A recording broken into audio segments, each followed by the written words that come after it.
Good evening, this side Pooja Gupta and you are watching my channel. I hope कि आपको ये channel अच्छा लग रहा है और आपको सेशंस अच्छे लग रहे हैं। तो अगर सेशंस अच्छे लग रहे हैं तो guys please share and like. This is the session at 4:30।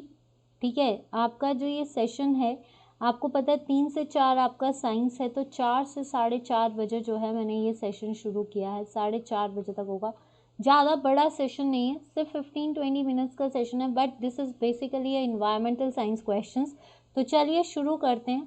पहला क्वेश्चन आपके आगे है, the earth summit was organised by. पृथ्वी शिखर सम्मेलन का आयोजन किसके द्वारा किया गया था? यूनेस्को, यूनेसेड, हु या यूनिसेफ? देखिए, यूनिसेफ से शुरू करते हैं, तो ये तो आपका चिल्ड्रन एजुकेशन फंड है, ठीक है, ये तो नहीं है। तो इसका कहाँ पे है? न्यूयॉर्क में, ठीक है। W health organization, that is a Geneva. UNESCO site Paris में है। तो ये जो है आपकी United Nation council of environment and development, environment and development, ठीक है, जिसमें जो है ये समिट कब हुआ था? 1992 में हुआ था। कहाँ पे हुआ था? Rio de Janeiro. और इसमें जो है ये जो समिट है दैट इज टू, ये जो है दैट ये जो ऑर्गेनाइजेशन है to deals with the environmental programs, environmental issues. किसके साथ डील कर रहा है ये? एनवायरमेंटल इश्यूज के साथ डील करता है। तो ये क्या है आपका? यूनिसेड। नेक्स्ट देखते हैं, world environmental day is observed on every year. विश्व पर्यावरण दिवस हर साल कब मनाया जाता है? तो विश्व पर्यावरण दिवस जो है आपका कब मनाया जाता है? 22 मार्च को, 22 मई को, 22 अप्रैल या 5 जून? 22 मार्च मैंने आपको बोला था वाटर डे, ठीक है, जिसका थीम क्या है? वैल्यूइंग वाटर, ठीक है। इस बार का 22 मई को biodiversity day,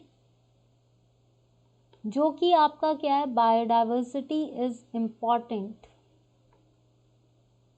for our nature.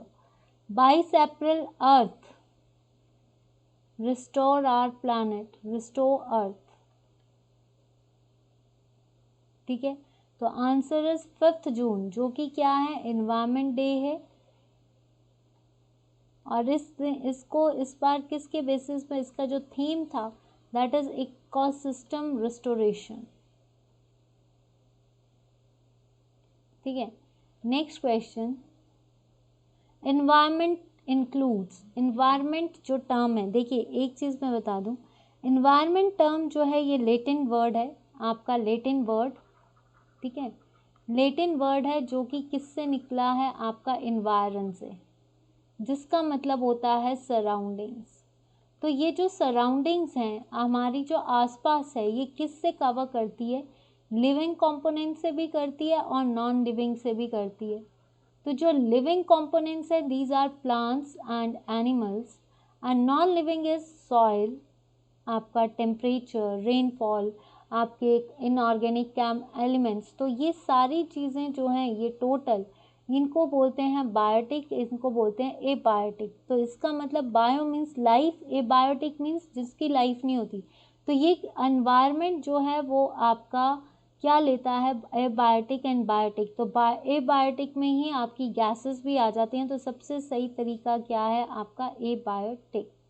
Next, the largest ecosystem of the earth is. पृथ्वी का सबसे बड़ा पारितंत्र कौन सा है? तो पारितंत्र कौन सा है आपका? Biome, hydrosphere, lithosphere, biosphere. देखिए, अगर आपको लग रहा है क्वेश्चन सिंपल है, आज आपके पहले सेशंस है, तो सिंपल वे से चलिए, जैसे जैसे आपका रिस्पॉन्स बढ़ता जाएगा इन क्वेश्चंस को एडवांस करते जाएंगे। ऐसा मत सोचिए कि ऐसा ही आएगा, इन सेशंस को हम एडवांस करते जाएंगे। बट आज देखते हैं आपका रिस्पॉन्स, इस हफ्ते आपका रिस्पॉन्स कैसा है, उसके हिसाब से हम इसको एडवांस जरूर करेंगे। तो आपका largest ecosystem of the earth, hydrosphere that is water, lithosphere land, biosphere आपका लार्जेस्ट इकोसिस्टम। देखिए, बायोम, बायोम मैं आपको बता दूं, बायोम होता है एक इकोसिस्टम का all area covered in one ecosystem, ठीक है। Collection of biomes is called as biosphere. जो एक ही टेरेस्ट्रियल इकोसिस्टम को लेकर चलता है, जैसे बायोम है, बायोस्फीयर की स्मॉलेस्ट यूनिट, जो स्मॉल यूनिट है बायोम की लार्जेस्ट यूनिट है बायोस्फीयर। अगर बायोम की बात की जाए तो जैसे टुंड्रा रीजन, ठीक है, डेजर्ट, एक एरिया। जो बायोम है वो सिर्फ एक इकोसिस्टम को पूरे तरह से डील कर रहा है जिसमें ऑल द लिविंग ऑर्गेनिजम्स है। लेकिन जो बायोस्फीयर होता है वो लार्जेस्ट, जिसमें लैंड भी आती है, एयर भी आती है, वाटर भी आता है, ठीक है। तो answer is biosphere. Next, for which of the following reason it is necessary to secure a large area for the forest. निम्नलिखित में से किस कारण से वन के लिए एक बड़े क्षेत्र का सुरक्षित करना आवश्यक है? कार्बन डाइऑक्साइड का अवशोषण यानी एब्जॉर्प्शन, जंगल्स का जो है संरक्षण, मोर रेन यानी अधिक वर्षा, या पारिस्थितिक संतुलन। देखिए, अगर हमें फॉरेस्ट बचाने हैं, हम फॉरेस्ट को क्यों बचाना चाहते हैं? तो फॉरेस्ट जो है एक तरह से होम है किसका? एनिमल्स का, ठीक है। होम जो है दैट इज फॉर प्लांट्स, ठीक है। अगर प्लांट्स खत्म हो गए तो हम ऑटोमेटिकली एनिमल्स खत्म हो जाएंगे। तो अगर हमने फॉरेस्ट नहीं बचाया, तो अगर फॉरेस्ट, जैसे मान लो सपोज करो कहीं जगह पे आग लगती है, फॉरेस्ट में आग लग रही है, तो वहाँ से सारे एनिमल्स या तो रोस्टेड हो जाते हैं या फिर ज़मीन पे आ जाते हैं, मतलब अपना एरिया छोड़ के उनको कहीं जाना पड़ता है। तो अगर उस जगह के एनिमल्स ख़त्म हो गए तो प्लांट्स सर्वाइव नहीं करेंगे, कार्बन डाइऑक्साइड कहाँ से आएगी? तो इसका मतलब जो बैलेंस है नेचर का, that is because of photosynthesis and respiration, उसको मेंटेन करने के लिए प्लांट्स और एनिमल्स का होना बहुत ज़रूरी है। अगर प्लांट्स और एनिमल्स का होना ज़रूरी है तो ये एक बैलेंस बनाने का काम करता है। बैलेंस किसका? नेचर का। तो नेचर के बैलेंस को हम बोलते हैं ecological balance. Answer is ecological balance. Next, global warming is expected to result in, आपको पता है आजकल ग्लोबल वार्मिंग एक बहुत बड़ा टॉपिक है। ग्लोबल वार्मिंग क्या है? Global warming is the increase in temperature by 1 degree Celsius. हर जगह जो है 1 डिग्री सेल्सियस जो है टेम्परेचर का बढ़ना with the green emission of green house gases. तो अगर ग्लोबल वार्मिंग होती है, टेम्परेचर बढ़ता है, तो पहली चीज़ ग्लेशियर से बर्फ़ बढ़ जाएगी, पिघल जाएगी। आपने नॉर्मली देखा होगा पहाड़ों पे जब बर्फ़ पड़ती है सर्दियों में, तो गर्मियों में बर्फ़ जो है वो गायब हो जाती है, क्योंकि गर्मियों में हीट रेज पड़ती हैं, तो जिसकी वजह से बर्फ़ पिघलती है and that move into the reverse glaciers की वजह से। अगर ग्लेशियर्स हैं ज़्यादा होगी तो क्रॉप्स नहीं ग्रो करेंगी, क्योंकि क्रॉप्स को अपना अपना टेम्परेचर चाहिए। देन उसके बाद सी लेवल चेंज। अगर देखिए ग्लेशियर्स मेल्ट हुए, नदियाँ का लेवल बढ़ा, नदियों का जो पानी है वो जाकर ओशंस में मिलते हैं, तो ओशंस का लेवल भी बढ़ जाएगा, ये भी रीज़न है। और कोस्टल लाइन भी बढ़ जाएगी, क्यों? जब आपका पानी और बढ़ने लगा तो जितनी भी कोस्टल लाइन है वो उसके अंदर आ जाएगी, तो उसमें चेंजेस आएंगी। तो इसका सही आंसर है all of these. Next, which one of the following ecosystem covers the largest area of the earth surface. इसमें से कौन सा इकोसिस्टम है जो सबसे ज़्यादा एरिया को कवर करता है? Largest ecosystem. इकोसिस्टम टर्म जो है ये एजी टेंसले ने दी थी, ठीक है, एजी टेंसले, ठीक है। तो इसमें से कहा गया है कि कौन सा पारितंत्र है जो पृथ्वी का सबसे एरिया, डेजर्ट एरिया जो है दैट इज़ द डेजर्ट, जहाँ पे आपके सबसे ज़्यादा ज़ीरोफाइट्स मिलते हैं, यानी जो प्लांट्स पानी में, जिनको पानी नहीं चाहिए होता, वो हॉट टेम्परेचर भी कर लेते हैं। ग्रासलैंड इकोसिस्टम, माउंटेन जो कि ग्रासलैंड्स जो कि प्लेन्स हैं जिसमें आपके एनिमल छोटे से लेकर बड़े एनिमल्स, माउंटेन्स जिसमें आपको हर तरह के एनिमल्स मिलेंगे। सबसे इम्पॉर्टेंट है मेरीन इकोसिस्टम, कि सबसे ज़्यादा लार्जेस्ट एरिया जो है वो मेरीन, क्योंकि आपको पता है ओशंस के अंदर सबसे ज़्यादा पानी है, ठीक है। अर्थ जो है सबसे ज़्यादा कवर करती है पानी के साथ, और ओशन में सबसे ज़्यादा मेरीन लाइफ है।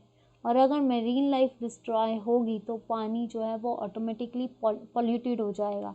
तो answer is marine ecosystem.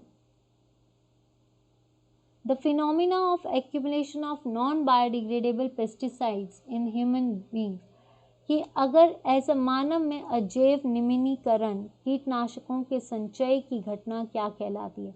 Biomagnification, accumulation, degradation या remediation.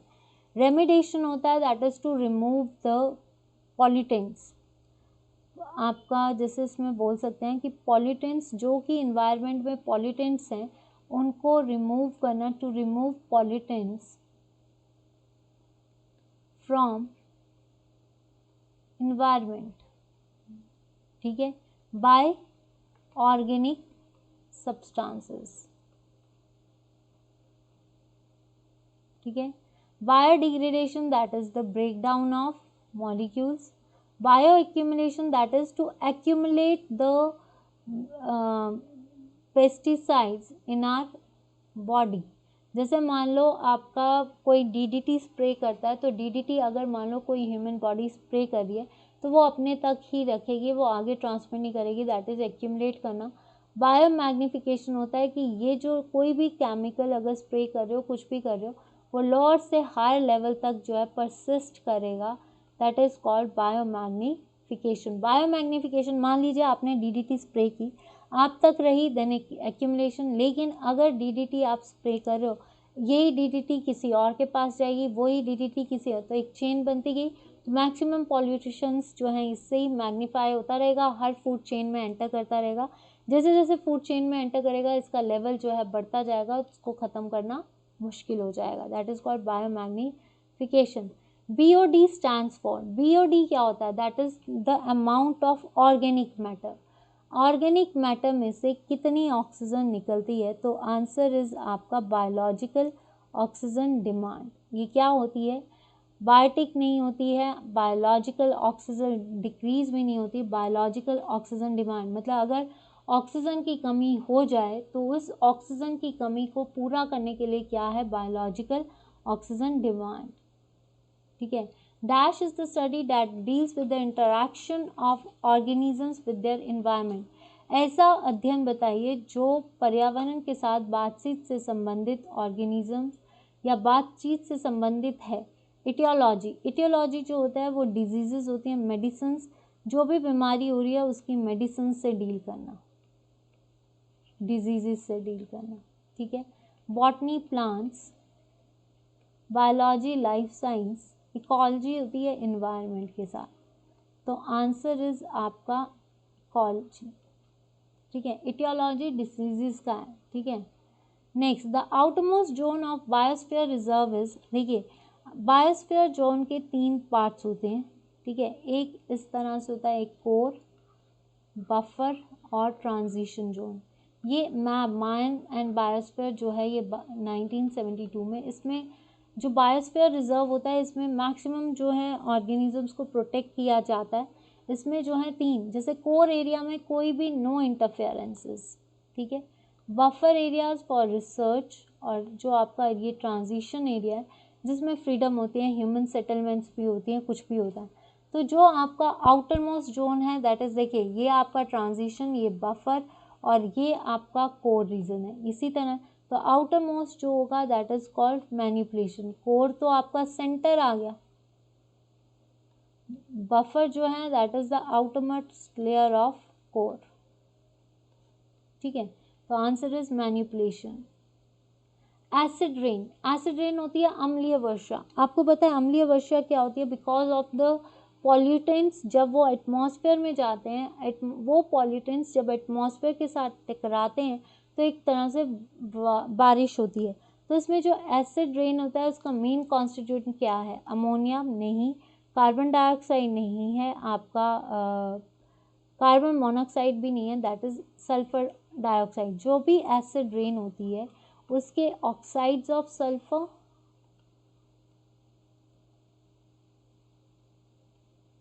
And oxides of nitrogen, ये डील कहते हैं। Oxides of sulphur and oxides of nitrogen जो है that deals with the acid rain. तो जब आपकी एसिड जो भी पॉल्यूटेंट्स हैं जब वो एटमॉस्फेयर के अंदर जाते हैं, एटमॉस्फेयर के अंदर वाटर वेपर्स के साथ मिलते हैं, क्योंकि ये सारी गैसेस क्या हैं आपकी SO2 और NO2, जब मिलती हैं तो ये आपके जब गिरता है तो ये प्रेसिपिटेशन क्या होती है, एसिड रेन, ठीक है। तो आंसर इज सल्फर डाइऑक्साइड या ऑक्साइड्स ऑफ सल्फर या ऑक्साइड्स ऑफ नाइट्रोजन। तो स्टूडेंट्स आज का ये एनवायरनमेंट का छोटा सेक्शन आपको अच्छा लगा तो प्लीज़ ज़रूर बताना। जस्ट एक स्टार्टअप दिया है, अगर आपको अच्छा नहीं लगेगा तब भी बता देना। 5 दिन देखिए कि आपको ये सेशन कैसा लगता है। अगर कोई भी रिकमेंडेशन होगी कमेंट सेक्शन पे लिखना। आपको आज की क्लासेस कैसी लगी, कोई भी कमी लगती है तो ज़रूर बताइए। और रिक्वेस्ट करूँगी लाइक शेयर एंड सब्सक्राइब जरूर कीजिए और जितना हो सकता है वीडियोज़ को वायरल कीजिए। On Facebook page Puja Gupta, on YouTube it's Puja Gupta, on Telegram it's Puja Gupta, let's learn with you। जितने भी फॉरेस्ट गार्ड के कैंडिडेट्स हैं उन तक ये सेशन पहुंचाइए, बस इतनी सी रिक्वेस्ट है। जितनी जल्दी करोगे उतनी जल्दी लाइव आएंगे। तो आज के लिए इतना ही, मिलती हूँ कल।